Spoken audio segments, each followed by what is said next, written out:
नमस्कार, आप सभी का बहुत बहुत स्वागत करती हूं भारत 24 पर। मैं हूं आपके साथ पूर्णिमा मिश्रा और वक्त है इंडिया स्टोरी का। गो फॉर गोल्ड, क्योंकि गोल्ड ही गोल्ड है और यही गोल्डन चांस है, क्योंकि यही गोल्डन डेज है। हमारे देश में सोना सिर्फ एक बेशकीमती धातु नहीं, बल्कि एक एहसास है, एक फीलिंग है। हमारे देश की महिलाओं के पास इतना सोना है जितना दुनिया में कहीं नहीं। हमारे देश में एक समय राजा महाराजा सोने को अपने सिर का ताज बनाकर रखते थे। राजा महाराजा और महारानियों, राजकुमारियों के मुकुट सोने के होते थे और आज भी हमारे देश में सोने को आत्मसम्मान से जोड़कर देखा जाता है। किसी भी घर में जब खराब परिस्थितियां आती हैं तो उस घर की महिलाएं ही आगे आती हैं। सोना गिरवी रख परिस्थितियों को संभाला जाता है और उस सोने को वापस लाना ही एक जीत होती है, जिससे सिर्फ सोना नहीं बल्कि आत्मसम्मान भी वापस आता है। ठीक इसी तरह हमारे देश में भी 100 टन सोने की घर वापसी हो रही है। 1991 में जब परिस्थितियां ठीक नहीं थी, तब हमारे देश को अपना सोना गिरवी रखना पड़ा था। आज नए भारत में उसी सोने को वापस लाया जा रहा है।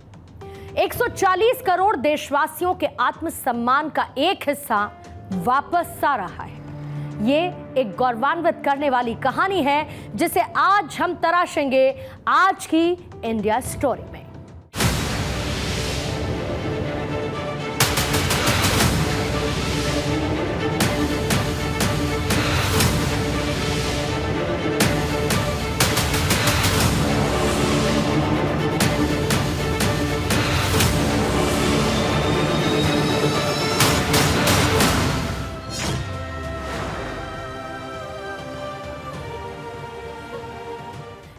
मई 1991 ये वो तारीख थी जब भारत के तत्कालीन प्रधानमंत्री राजीव गांधी की तमिलनाडु के श्री पेरम्बदूर में हत्या कर दी गई थी और उसी तारीख को सत्ता के गलियारों में कुछ और भी चल रहा था। कांग्रेस चंद्रशेखर सरकार से अपना समर्थन वापस ले चुकी थी और चंद्रशेखर कार्यवाहक पीएम के तौर पर काम कर रहे थे। इसी दौरान तत्कालीन वित्त मंत्री यशवंत सिन्हा के पास पटना में एक फाइल पहुंची जिस पर उन्होंने साइन कर दी और जिस रात राजीव गांधी की हत्या हुई थी उसी रात दिल्ली से एक प्लेन उड़ान भरता है। लेकिन ये कोई आम प्लेन नहीं था, क्योंकि इसमें भारत का 20,000 किलो सोना रखा गया था। ये सोना आपका था, ये सोना हमारा था। एक महीने बाद सरकार बदली, प्रधानमंत्री बने नरसिम्हा राव, वित्त मंत्री बने मनमोहन सिंह और एक बार फिर हमारे देश का 47,000 किलो सोना विदेशों में गिरवी रखा गया। जुलाई 1991 में आरबीआई ने 20,000 किलो सोना गिरवी रखा और $400 मिलियन जुटाए इसकी एवज में। लेकिन इसी बीच ये खबर लीक हो गई। माल की डिलीवरी की खबर इंडियन एक्सप्रेस ने पहले पन्ने पर छाप दी। पत्रकार शंकर अय्यर, जिन्होंने इस न्यूज को ब्रेक किया था, उन्होंने एक इंटरव्यू में जो कुछ कहा वो आप ध्यान से सुनिएगा। मैं एक एयरपोर्ट पर था और मैंने एक जहाज देखा। फिर हमने काफी सारी इंफॉर्मेशन वहां से पता लगाई। एटीसी यानी कि एयर ट्रैफिक कंट्रोल से पता लगाया गया ये जहाज कहां जा रहा है, क्या लोडेड है। इसके नीचे हमने एक अजीब सा दृश्य देखा। हमने देखा कि आरबीआई की बहुत सारी वैन्स वहां पर खड़ी हुई हैं, बहुत सारी सिक्योरिटी, और अफसरों ने मुझसे कहा कि इतनी सिक्योरिटी कभी पहले नहीं देखी गई। जब सब कुछ तहकीकात की गई तो एकदम कंफर्म हुआ कि यहां से सोना बाहर ले जाया जा रहा है। अब आप जरा इन दो तस्वीरों को देखिए। ये दोनों ही इंडियन एक्सप्रेस अखबार की हेडलाइंस हैं। एक रिपोर्ट है 8 जुलाई 1991 की, जिसे शंकर अय्यर ने छापा था और इसकी हेडलाइन थी secret sale of gold by RBI again. Indian Express के इसी अखबार में अब आप हाल ही की हेडलाइन देखिए। लिखा हुआ है Britain handed over 100 tons of gold to India. ये वो बदलाव है जो लिखित है, ये वो कहानी है जो अखबारों की हेडलाइंस में कैद है। आप दोनों अखबारों की कटिंग से बदलाव को महसूस कर सकते हैं। ये वो सोना था जो हमारा था, भारत माँ का था। भारत को सोने की चिड़िया कहा जाता है, ये आप सभी को बखूबी पता है। लेकिन हमारे देश में मुगल आए, अंग्रेज आए, और जब देश आजाद हुआ तो कुछ ऐसा हाल था कि हमारे देश का सोना विदेश में गिरवी रखना पड़ा। अब आप उस दौर को महसूस कर सकते हैं। ऐसा इसीलिए किया गया ताकि हमें कुछ पैसा देश चलाने के लिए उधार मिल सके। अब आज देश की मजबूत स्थिति का आकलन आप ऐसे करिए कि जब हम सभी लोग चुनावों में व्यस्त थे, आंकड़े और सियासी गुणा गणित समझ रहे थे और समझा रहे थे, इसी बीच प्रधानमंत्री नरेंद्र मोदी जहाज में भरकर हमारा 100 टन सोना भारत में वापस ले आए। ऐसे में सबसे पहले तो आप 4 पॉइंट्स में यह समझ लीजिए कि यह सोना कैसे लाया गया और कहां पर इसको रखा गया है। 100 टन सोने को भारत लाने के लिए महीनों की प्लानिंग की गई और फिर पूरे प्लान को एग्जीक्यूट किया गया। यानी कि प्लानिंग और एग्जीक्यूशन में वित्त मंत्रालय, आरबीआई और सरकार की जो बाकी विंग्स हैं उनके साथ साथ लोकल अथॉरिटीज भी शामिल रही। आरबीआई को सोना भारत में लाने के लिए सीमा शुल्क में छूट मिली, लेकिन आयात पर लगने वाले इंटीग्रेटेड जीएसटी में कोई छूट नहीं दी गई। और ऐसा इसीलिए क्योंकि इस टैक्स को राज्यों के साथ शेयर किया जाता है। गोल्ड लाने के लिए एक स्पेशल एयरक्राफ्ट का इस्तेमाल किया गया और इस कदम से आरबीआई को कुछ स्टोरेज कॉस्ट बचाने में मदद मिलेगी, जिसका पेमेंट वो बैंक ऑफ इंग्लैंड को करता था। हमारे देश में मुंबई के मिंट रोड पर रिजर्व बैंक ऑफिस की एक पुरानी बिल्डिंग में सोना रखा जाता है। इसके अलावा पूरी सिक्योरिटी के साथ सोने का स्टोरेज नागपुर में एक वॉल्ट में किया जाता है। यानी कि हमने सोना गिरवी रखा ब्रिटेन में और अब हम अपना सोना वापस ले आए हैं, जिसे नागपुर की एक वॉल्ट में रखा गया है। और ऐसा नहीं है कि ये सोना कोई रातों रात प्रधानमंत्री मोदी लेकर आए हो। इसके लिए एक पूरी स्ट्रैटेजी बनाई गई और इस पूरी स्ट्रैटेजी के चलते बीते 5 साल में सोने का 203.9 टन सोने का भंडार बढ़ा है। हमारे देश में कुल मिलाकर 408.3 टन सोना था और 413.8 टन सोना विदेशों में जमा था। साल 2019 में सोना वापस लाने की प्रक्रिया शुरू हुई और सोने का भंडारण जो उस वक्त देश में 617.2 टन था, वो आप देखिए किस तरीके से बढ़ता चला गया। साल 2020 में 661.4 टन हुआ, फिर 2021 में 695.3 टन हुआ। साल 2022 आते आते ये 760.3 टन हुआ और 2023 में बढ़कर 794.6 टन हुआ और ये प्रेजेंट ईयर यानी कि 2024 में है 822.1 टन। अब आप ये देखिए कि आरबीआई केवल भारत में नहीं बल्कि विदेशों में भी सोना रखता है और सभी देशों के केंद्रीय बैंक सोने को अलग अलग जगहों पर रखना चाहते हैं ताकि जोखिम यानी कि रिस्क कम हो सके। सबसे पहले तो सोने की सेफ्टी को ध्यान में रखा जाता है और अगर भारत में किसी भी तरीके की आपदा या फिर कोई पॉलिटिकल इनस्टेबिलिटी यानी कि राजनीतिक अस्थिरता से आर्थिक स्थिति खराब होती है तो इससे उबरने में विदेशों में रखा हुआ सोना काम आता है। नेचुरल डिजास्टर्स, उससे भी सोने के भंडार को नुकसान पहुंच सकता है। अलग अलग जगह सोना रखने से यही जोखिम कम होता है। अब आप ये समझिए कि आज हम इतनी मजबूत स्थिति में हैं कि हम अपना सोना अपने देश में महफूज रख सकते हैं। और इसका एक दूसरा एंगल, एक दूसरा पर्सपेक्टिव भी है, वो भी आपको समझाऊं। अगर मान के चलिए कि किसी देश की करेंसी अंतर्राष्ट्रीय स्तर पर कमजोर होती है तो सोने का भंडार उस देश की क्रय शक्ति और उसकी आर्थिक स्थिरता को बनाए रखने में मदद करता है।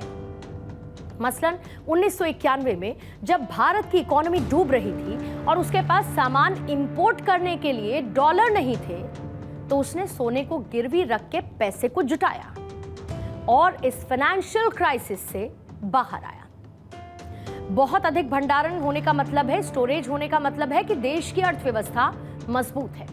यह भी पता चलता है कि वो देश अपने धन का अच्छी तरह से मैनेजमेंट करता है और ऐसे में अन्य देश और ग्लोबल फाइनेंशियल इंस्टीट्यूशंस उस देश पर ज्यादा भरोसा करते हैं, यानी कि ट्रस्ट फैक्टर बढ़ता है। गोल्ड रिजर्व किसी भी देश की करेंसी वैल्यू का सपोर्ट करने के लिए एक सॉलिड असेट प्रदान करता है। इंडिया स्टोरी में हम आपसे आंकड़ों के साथ बात करते हैं और ये बात साफ है कि आंकड़े झूठ नहीं बोलते हैं। नए भारत में जो आंकड़े हमारे सामने आते हैं वो सभी नए भारत की ताकत हैं और भारत का सोना, भारत में वापस आना भी नए भारत की एक गोल्डन स्टोरी है। क्योंकि जिस देश के पास जितना सोना होता है वो उसकी उतनी ही ताकत को दर्शाता है। इस समय सोने का सबसे ज्यादा भंडार अमेरिका के पास है। गोल्ड रिजर्व वाले देशों की लिस्ट में अमेरिका टॉप पर आता है और अमेरिका के पास लगभग 8,133.46 टन सोना है। गोल्ड रिजर्व के दूसरे नंबर पर आता है जर्मनी। जर्मनी के पास करीब 3,352.31 टन सोना है। अगर आप पिछले कारोबारी साल की बात करेंगे तो उसके आखिरी तिमाही में फ्रांस के गोल्ड रिजर्व में कमी आई थी और गोल्ड रिजर्व की लिस्ट में तीसरे नंबर पर आता है इटली। इटली के पास लगभग 2,451.84 टन गोल्ड है और आखिरी तिमाही में कमी आने के बावजूद गोल्ड रिजर्व की लिस्ट में फ्रांस चौथे नंबर पर आता है। फ्रांस के पास करीब 2,436.88 टन गोल्ड है और इस लिस्ट में पांचवें नंबर पर आता है रूस। यूक्रेन युद्ध की वजह से रूस के जो गोल्ड रिजर्व्स हैं उसमें एक डेफिसिट आया, कमी आई और रूस के पास 2,332.74 टन सोना था। अगर बात गोल्ड रिजर्व की लिस्ट में छठे नंबर की आप करेंगे तो इस पायदान पर आता है चीन और चीन के पास है 2,262.45 टन सोना। चीन के गोल्ड रिजर्व में वृद्धि हुई है और इसी गोल्ड रिजर्व की लिस्ट में 7वें नंबर पर आता है स्विट्जरलैंड। स्विट्जरलैंड के पास 1,040 टन सोना है तो जापान के पास 845.97 टन सोना है और इतने गोल्ड रिजर्व के साथ जापान है 8वें पायदान पर। भारत यानी कि हमारा देश गोल्ड रिजर्व की लिस्ट में 9वें नंबर पर है और भारत के पास 822.09 टन सोना है। गोल्ड रिजर्व लिस्ट में 10वें नंबर पर नीदरलैंड का नाम है और नीदरलैंड के पास 612.45 टन सोना है। यानी कि भारत भी अपने सोने के भंडारण को बढ़ा रहा है। जहां जहां जिस देश में भारत का सोना है भारत उसे वापस ला रहा है। ये नए भारत की कहानी है जो पूरी दुनिया कान लगाकर सुन रही है। और इसी बीच भारत की अर्थव्यवस्था को लेकर भी इस हफ्ते एक शुभ समाचार आया, एक गुड न्यूज आया। भारत ने अपनी जीडीपी ग्रोथ के चौथे तिमाही के आंकड़े पेश कर दिए, जिसके बाद फाइनेंशियल ईयर 2023-24 की पूरी जीडीपी ग्रोथ 8.2% रही, जो कि इससे पहले के फाइनेंशियल ईयर में 7% की थी। यहां पर गौर करने वाली बात यह है कि आरबीआई ने खुद जो अनुमान लगाया था उसके मुताबिक भारत की ग्रोथ रेट 7% के आसपास होनी चाहिए थी, लेकिन आंकड़े एक नई कहानी को बयां करते हैं। ये जीडीपी ग्रोथ रेट जो सामने आई है वो उम्मीदों से कहीं ज्यादा है और चौथे तिमाही की जो जीडीपी ग्रोथ रेट रही है वो भी 7.8% रही, जो कि अपने आप में अभूतपूर्व है। यहां पर एक और बात ध्यान देने वाली है कि जितनी भी बड़ी इकोनॉमीज वाले देश हैं उनमें से किसी भी देश की जीडीपी ग्रोथ उतनी नहीं जितनी की भारत की है। भारत की जीडीपी ग्रोथ रेट जहां पर 8.2% है तो वहीं यूएस की है 2.3% की, चीन की ग्रोथ रेट 5.2% की, जर्मनी की है -0.3%, जापान की 1.92% ग्रोथ रेट, ब्रिटेन की 0.1%, तो फ्रांस की 0.9%। ब्राजील की ग्रोथ रेट है 2.91%, तो इटली की 0.9%, और कनाडा में ग्रोथ रेट का नंबर है 1% का। यानी कि दुनिया का कोई भी देश भारत के जितनी तेजी के साथ आगे नहीं बढ़ रहा है। और अब ये बात आप खुद समझ सकते हैं कि अगर कोई गाड़ी 80 की स्पीड से चल रही हो और उसके चलने वाली गाड़ी की रफ्तार 40 किलोमीटर प्रति घंटा हो, तो आज नहीं तो कल हम उससे आगे निकल ही जाएंगे। और यही वो ब्लूप्रिंट है जो प्रधानमंत्री पेश करते हैं कि भारत 2047 तक एक डेवलप्ड नेशन, एक विकसित देश बन जाएगा। ये अपने आप में एक बहुत आसान सी कैलकुलेशन है, यानी कि ये कोई चुनावी बात नहीं कि कुछ भी कह दिया, बल्कि ये जमीन पर हकीकत को पेश करने वाली तस्वीर है। अब जरा आप इन दो तस्वीरों को एक साथ रखिए।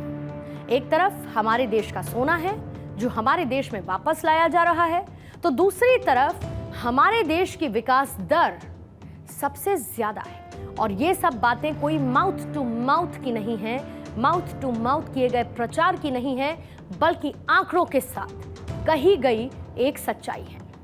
इसे अगर दूसरे शब्दों में मैं आपको बताऊं तो ये एक लव स्टोरी की तरह है, जहां पर एक पक्ष भारत है तो दूसरा उसकी इकोनॉमिक ग्रोथ है।